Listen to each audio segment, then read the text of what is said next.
Hello everyone. I hope you're having an amazing day as usual. I'm just gonna cut right to it today. So in the last video, I talked about repetition and trying to be more and more productive. And I said that one of the things that I do in order to make sure that I continue to be productive and that I have that repetition during the day that keeps my mind sound is yoga. And when I was talking about that, I mentioned emotional intelligence. And that's kind of been something that I've been talking a lot about with friends and listening a lot about on YouTube, and reading a lot about and writing about on Make Them Mainstream is emotional intelligence, but more in the theme of being authentic to yourself. So I feel like I just kind of wanted to talk, I just wanted to talk about it because I feel like it doesn't really get discussed, especially in the STEM sphere. And if you're new, STEM stands for science, technology, engineering, and mathematics. Because we focus a lot on, especially when you go to school, my alma mater, UCR, especially when you go to school and you're getting a STEM degree, you're focusing on your mental intelligence and being able to figure out complex problems and being a problem solver. But when it comes to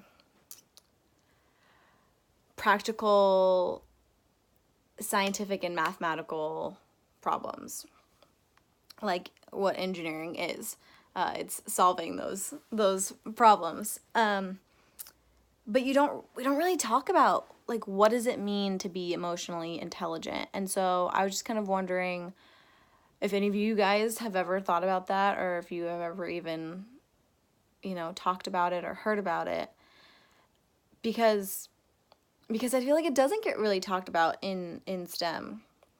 So emotional intelligence to me means that you're in tune with your emotions and you're also in tune with other people's emotions as well. And I pride myself on being fairly emotionally intelligent. I've been to therapy, so I understand how to talk about my emotions with someone, especially someone who's unbiased, which I feel like is a way easier to talk about it than with someone who you already know. And so I've had that like training. Being a female, we have a certain, when we're younger, we develop the tonality. We can distinguish tonalities a lot easier than men just by the way that we interact with the world. And that's just from like an early standpoint. It doesn't mean that that's, how everyone is. And it doesn't mean that it can't be learned. It's just when baby girls, they like make eye contact and they listen to tones where baby boys usually are playing with their hands and they explore with their hands more than with their hearing and their sight. So because I have those two things going for me, I feel like I am fairly emotionally intelligent. And also I'm an only child, so I spent quite a bit of time like just playing by myself and coming up with stories and imaginary, places and conversations with myself. I mean, I'm still having conversations with myself, right? I'm literally talking to a camera. And like there's no one else in this room. It's just it's just me and the phone. Sorry. So I still have those conversations with myself, so I'm able to, I feel like, be more in tune with who I am. However, with that being said, as it pertains to authenticity, I am having problems really understanding who I am as an adult, because I knew who I was as a kid. I knew who I was as a college student. And now it's, who am I being financially independent? Who am I being without having to, answer to a parent?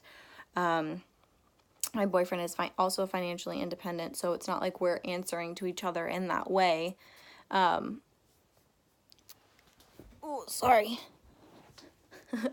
Transition.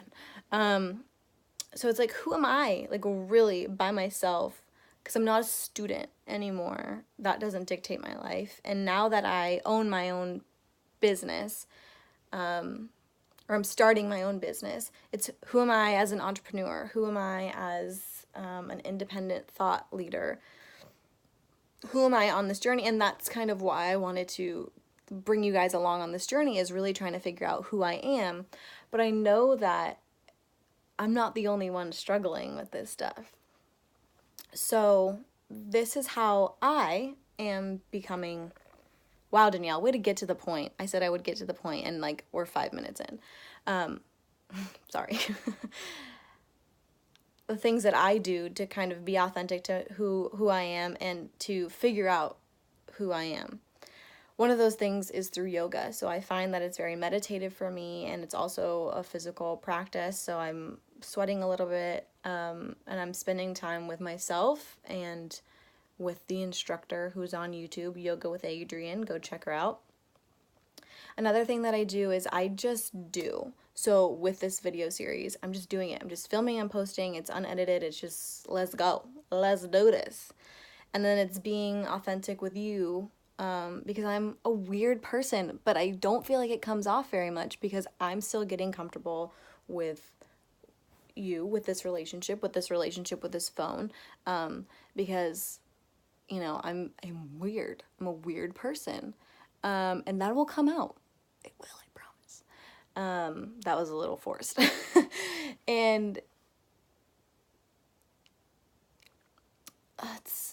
so it's just doing it. Like, there's no, I'm not thinking about it. I'm just doing it with Make Them Mainstream. While as I'm writing out, you know, my blog posts on how to be a tutor, how to be a successful female in STEM, I'm answering a lot of my own questions. So if I come up with, like how to be a tutor in 4 simple steps, well, as I'm writing that and I'm researching that, I'm also figuring out like, oh, that's why I teach that way. Oh, that's why I tutor that way.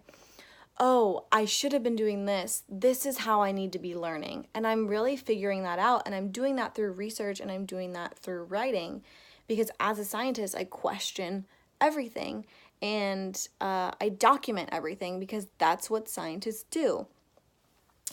And so that's part of my academic training, and it's also helping me figure out who I am emotionally as well, because I'm sharing that with you. I'm putting out to the world, and I'm letting people be like, hey, this sucks, or hey, you should think about this, and having that open conversation. So those are just 3 things that I do to try to figure out who I am. So one is through yoga, and it's like kind of meditative, also being physical, making sure that I'm sweating.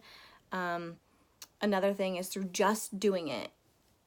In my second video, I think it was, is go for your instinct and just learn about your instincts and follow them. My instinct tells me to do this and to document, so that's what I'm doing. And I'm not questioning it. And yet, at the same exact time, I am questioning and researching everything because that's who I am. So it's because that's who I've been trained to be as a scientist. So it's very contradictory.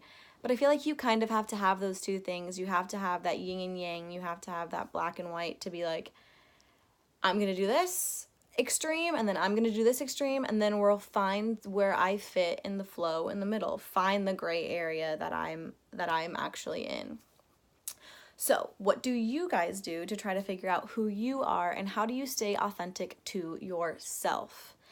These are just the 3 things that I do. Do you have any contradictory things that you do to figure out who you are and go through life? If you have already figured out who you are, how did you get there? And what was one of the biggest lessons that you've learned? Leave all of that huge essay that I just assigned to you in the comments below. I cannot wait to hear from you and see where this discussion goes. Have a great evening, friends.